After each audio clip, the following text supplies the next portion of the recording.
The dust didn't care who you were. It blew across the plains the morning Delaney Ellsworth walked into Miles City, and it stung just the same. Her wedding dress was folded under one arm. Her little boy, Ryland, clung to her skirt with the other. She told herself not to look back. There was nothing back there anyway. Just ghosts and hunger. The boy was 4, but he looked older in the eyes and younger in the bones. His cheeks were hollow things. His gaze was too quiet for a child. Delaney hadn't eaten in 2 days, not a real meal. Ryland had chewed on a strip of dried apple she'd gotten for an old comb, a comb with half its teeth missing. That morning, she'd stitched a loose hem on the ivory dress, the same one she'd worn 5 years ago, back when she thought love was a house you could build, something that would stand. Her husband Samuel had died 2 winters back. He coughed his life into the snow, and that was that. Since then, it was just her and the boy against the world. And the world was winning.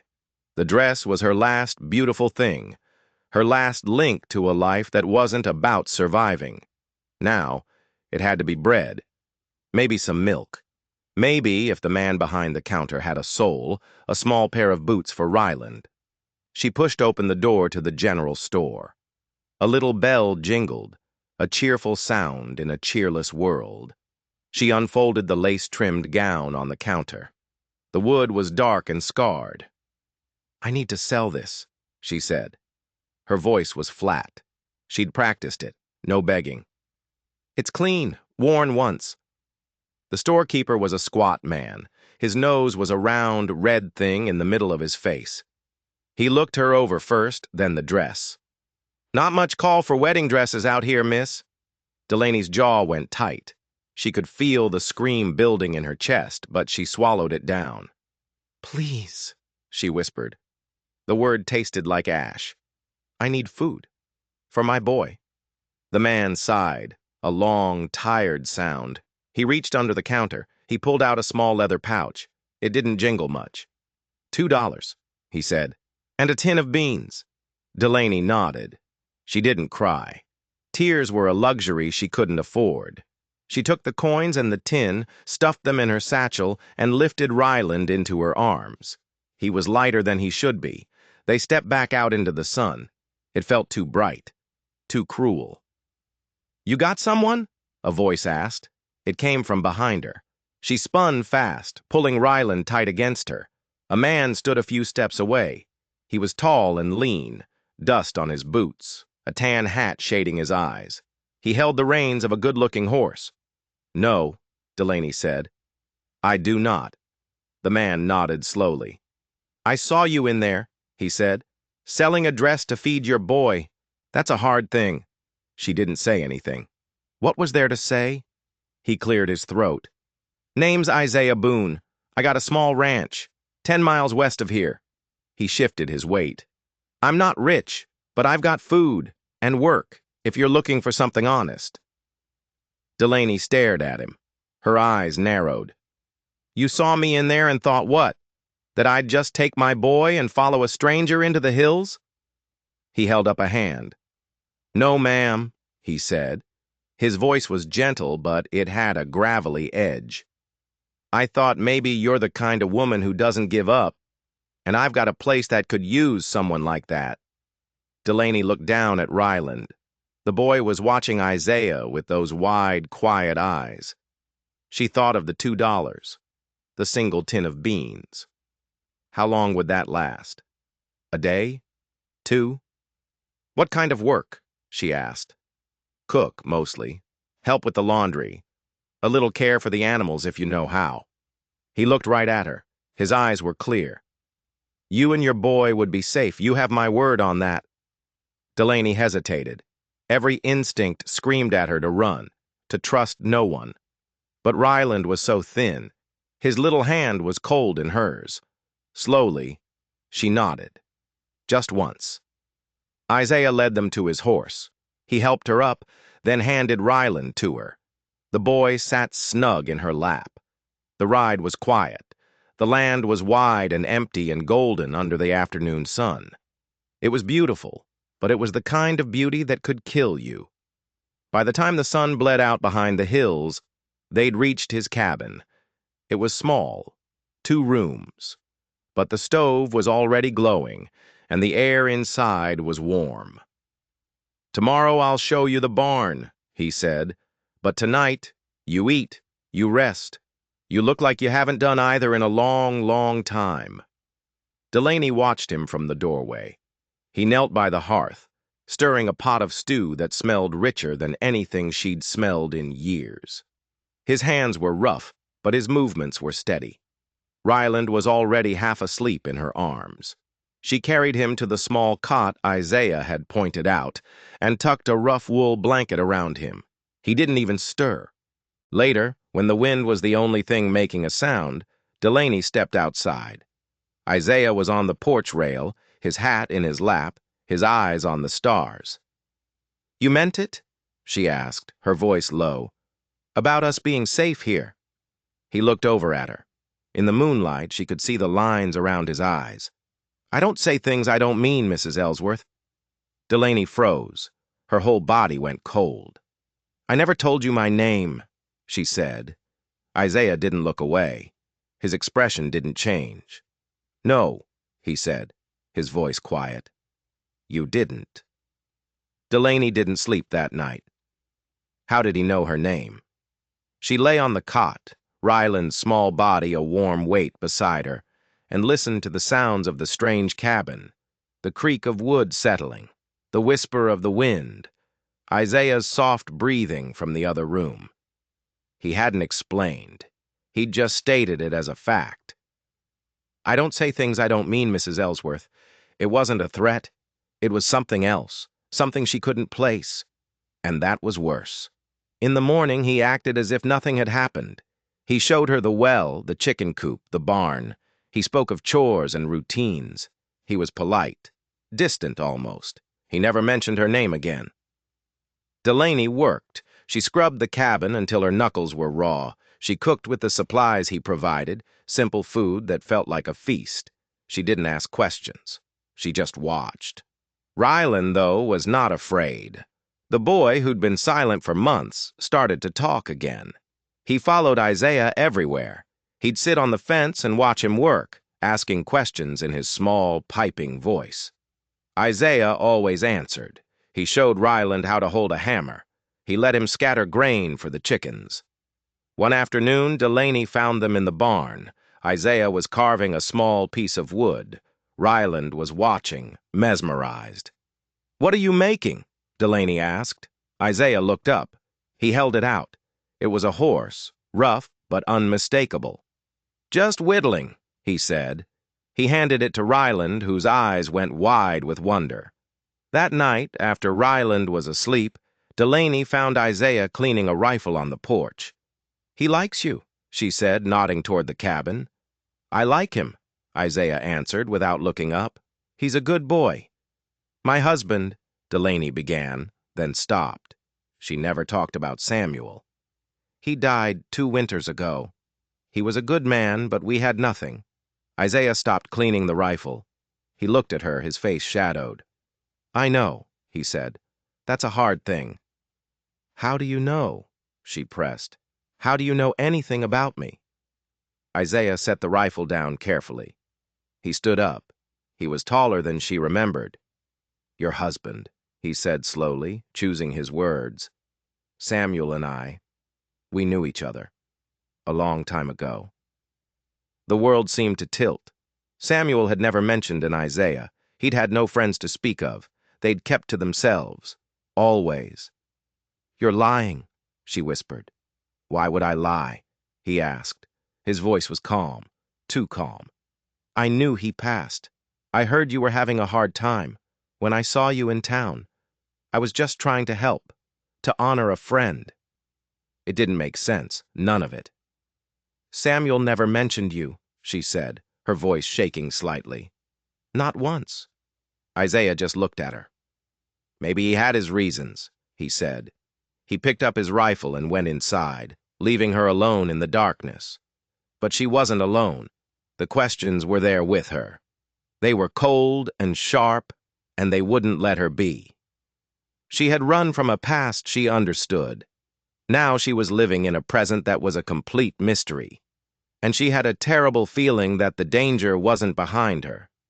It was right here, in this quiet, isolated cabin, with a man who knew her dead husband's secrets. A month passed. The snow on the high peaks melted, and the creeks ran high and fast. Ryland's cheeks filled out. He laughed now, a sound that Delaney had thought was lost forever. He was thriving, and Delaney was trapped. She worked, she ate, she watched her son heal, and every night she lay awake, trying to piece together a puzzle with half the pieces missing. Isaiah was a ghost. He was kind. He was gentle with Ryland. He never once overstepped. But he had a wall around him she couldn't breach. He never spoke of his past. He never spoke of Samuel again. It was a closed door. One evening, after supper, Isaiah found her on the porch steps. Ryland was asleep inside. He handed her a mug of coffee. "I have something for you," he said. He reached into his coat and pulled out a small parcel wrapped in cloth. She unwrapped it.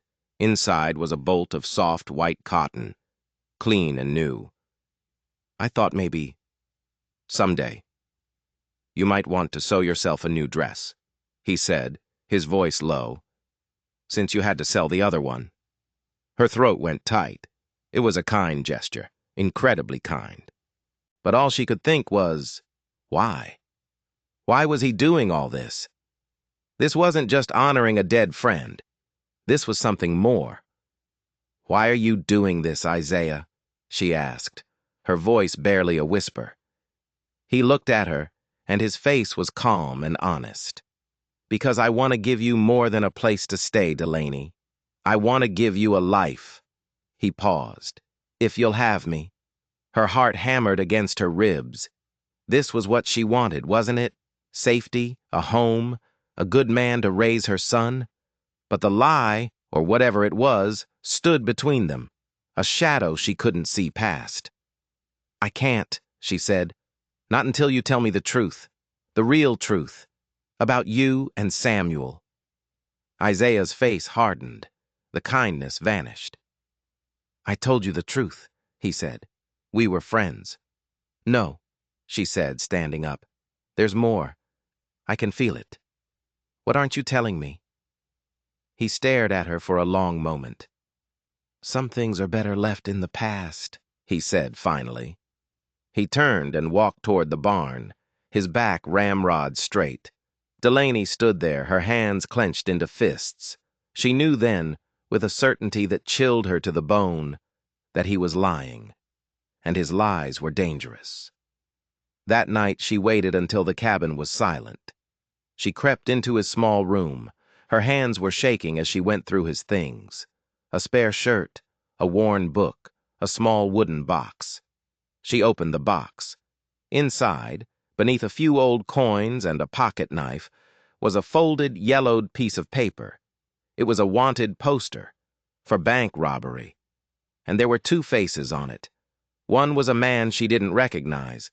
The other was Isaiah. She almost dropped the box. Her breath caught in her throat. Wanted, Isaiah Boone, for the robbery of the Cheyenne payroll stage. $1,000 reward.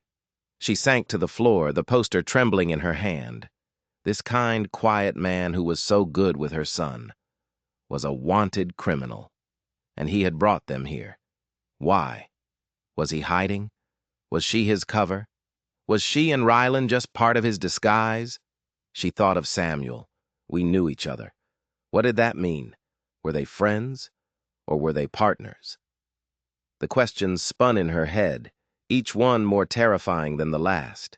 She had run from poverty, she had run from starvation, and she had run right into the arms of an outlaw.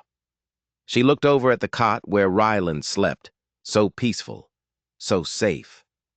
But he wasn't safe. Neither of them were. This wasn't a sanctuary. It was a cage. And the man who held the key was a stranger with a secret that could get them all killed. The next few days were a blur of terror. Delaney moved through her chores like a ghost. She cooked, she cleaned, she smiled at Ryland.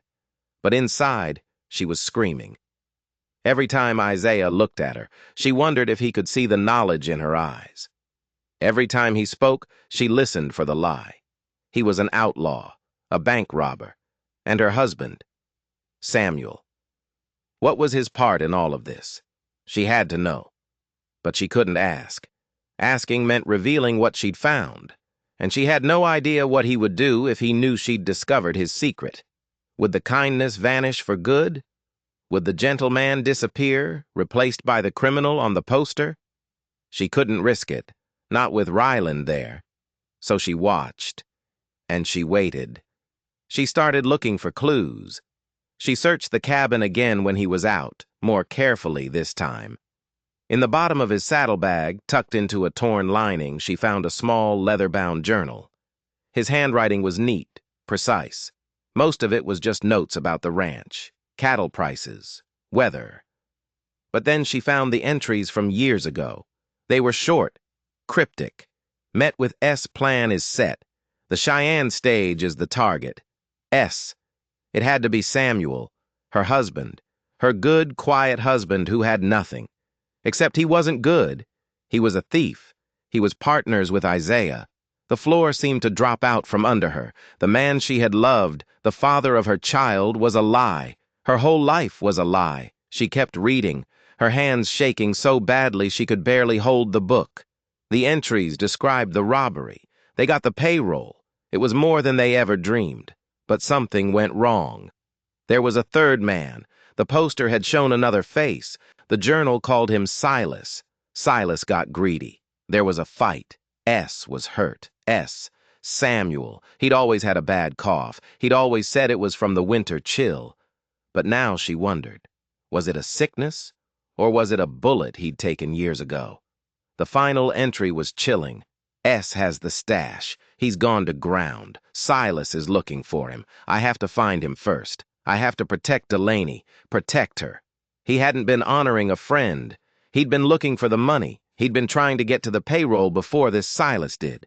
And she and Ryland were right in the middle of it. He wasn't protecting her. He was using her. He thought Samuel had told her where the money was hidden. That night, a storm rolled in. The wind howled and the rain beat against the windows. Isaiah came inside, soaked to the bone. He seemed agitated. He kept looking out the window toward the road. "What is it?" Delaney asked, her voice tight. "Nothing," he said, but his eyes darted around. "Just the storm." But it wasn't the storm. He was spooked. He was expecting someone. He was expecting Silas. Suddenly it all clicked into place. The bolt of cotton. The offer of a new life. He was trying to win her trust. Trying to make her feel safe, so she'd confide in him. So she'd lead him to the stolen money. Her blood ran cold. She looked at this man, this stranger, and she saw him for what he was. A predator. He was playing a long game, and she and her son were the pawns. "We have to leave," she said, her voice trembling. "I can't stay here." Isaiah turned from the window. His face was hard in the lamplight. "You're not going anywhere, Delaney," he said. The gentleness was gone. His voice was cold steel. "It's not safe out there for you." "It's not safe in here," she shot back. He took a step toward her. "You don't understand what's coming," he said. "Who's coming? I'm the only one who can keep you and that boy alive." Just then, there was a loud bang on the door. It wasn't a knock, it was a fist. Isaiah froze. He looked at Delaney, and for the first time she saw fear in his eyes. Real fear. The banging came again, harder this time. "Boone!" a voice snarled from outside. "I know you're in there, and I know you've got her!" It was him. It was Silas, and he hadn't just found Isaiah. He'd found them. The door shuddered under another blow. "Open up, Boone, or I'll burn this place to the ground with all of you inside!"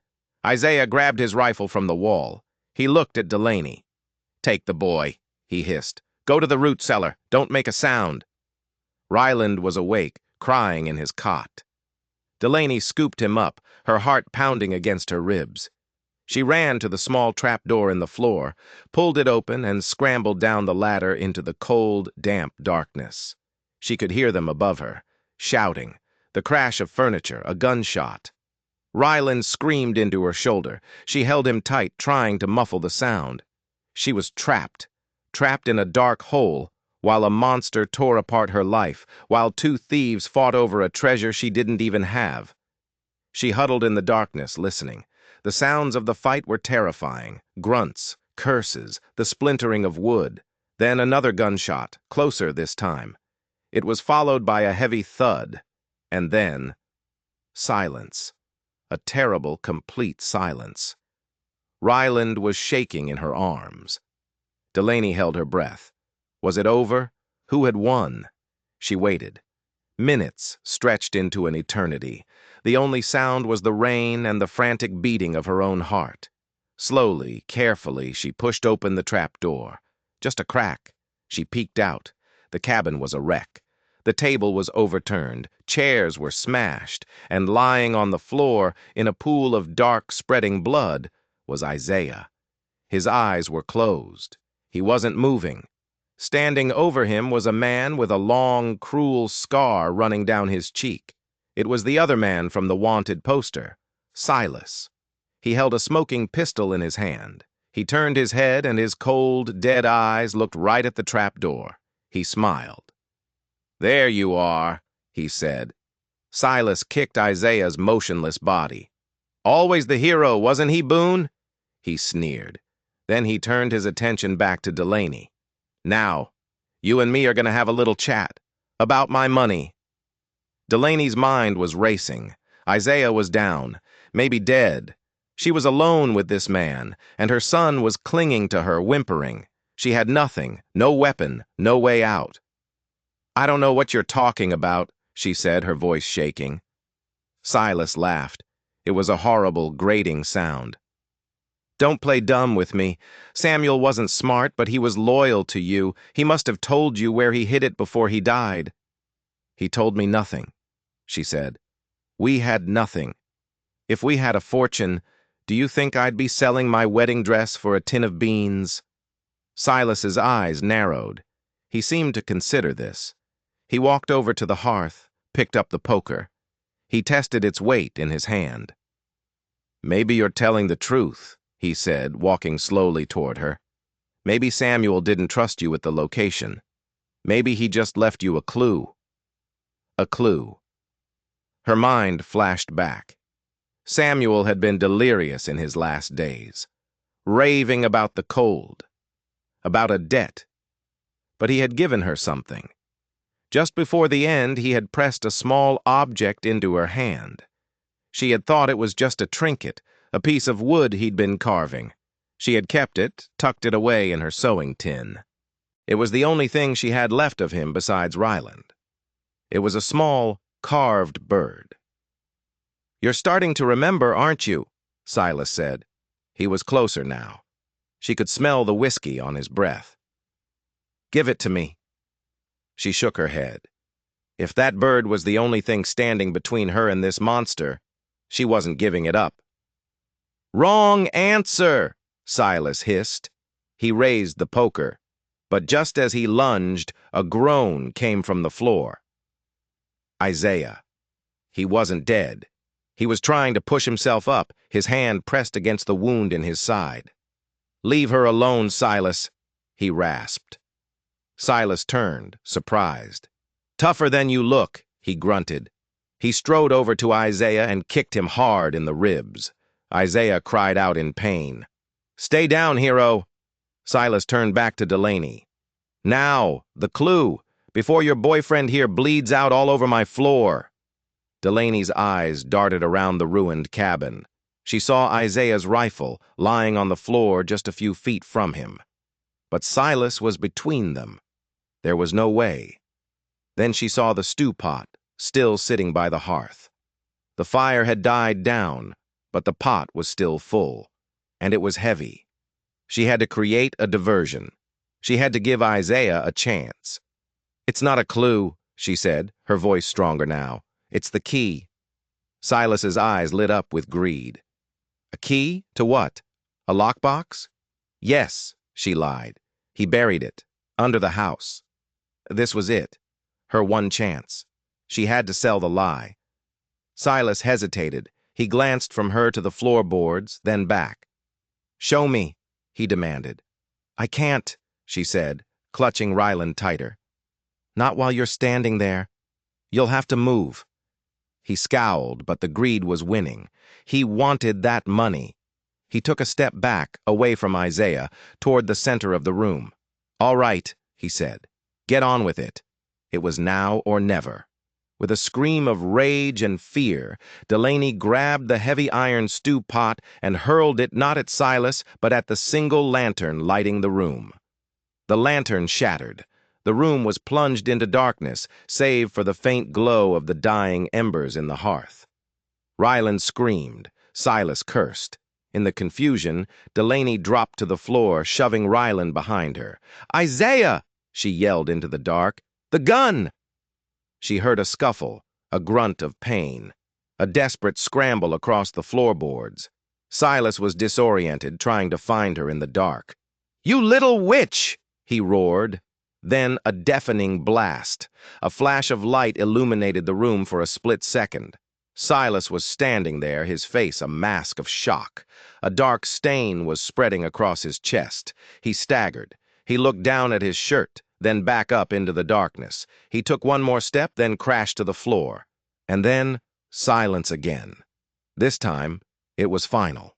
The embers in the hearth cast a faint orange glow across the room.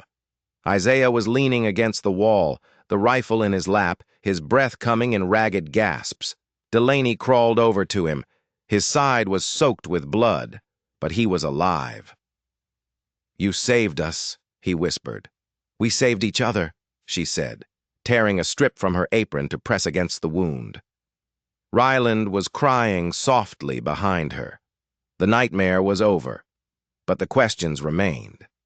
Later, after she had cleaned and bound Isaiah's wound as best she could, they sat in the quiet, wrecked cabin.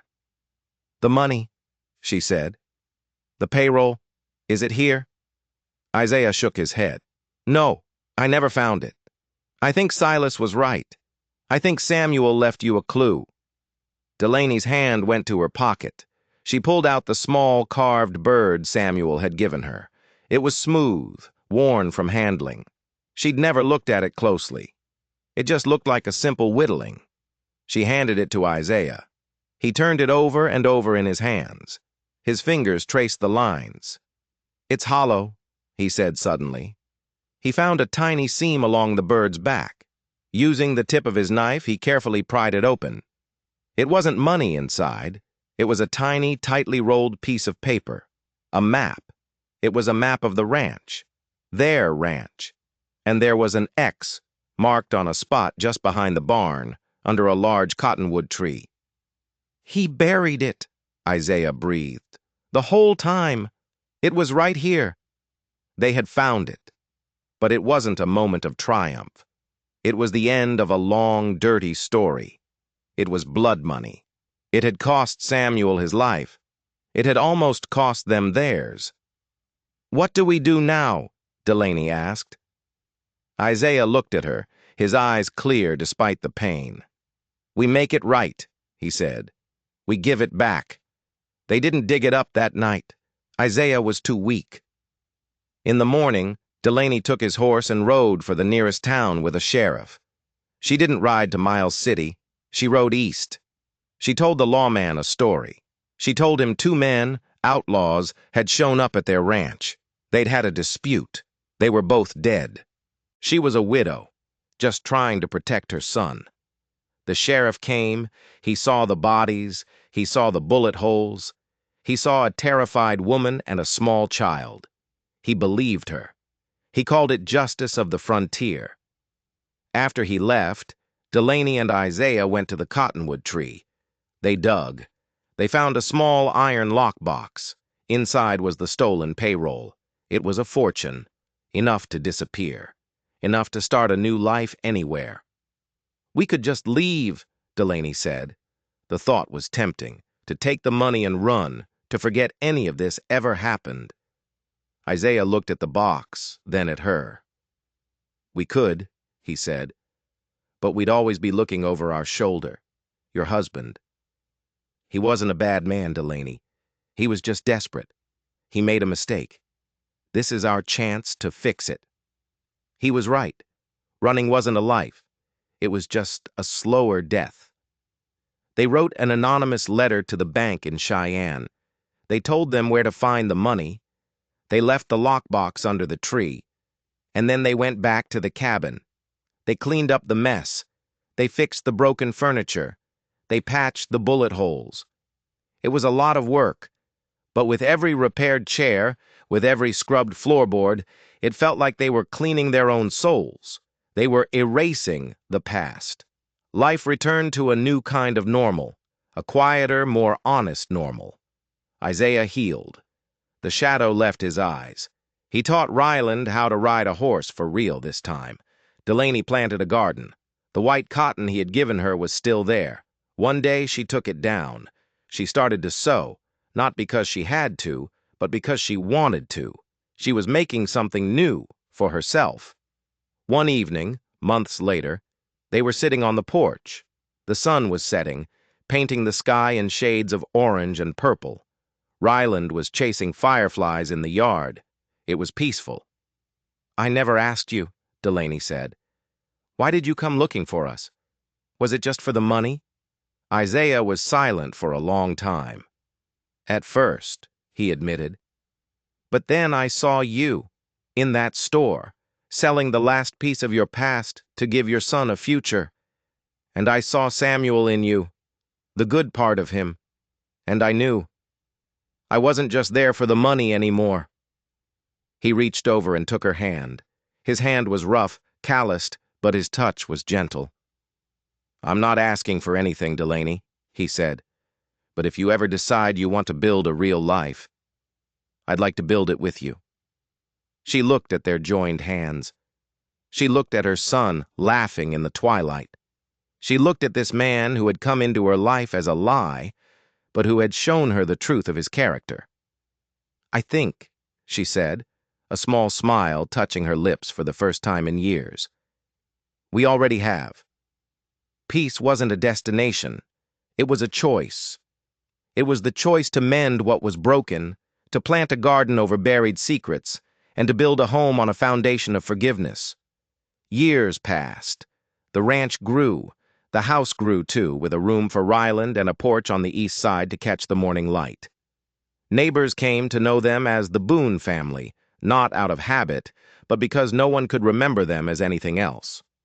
On quiet evenings, Delaney would sit on that porch, Isaiah beside her, and watch Ryland, now a young man working with the horses. She had learned that a person's story isn't about where they begin, or even the mistakes they make along the way. It's about where they choose to end up, and she had ended up loved, fully and without question, in a life she had built with her own two hands. If you enjoyed this story and you believe in second chances, don't forget to like and subscribe for more tales of redemption and survival.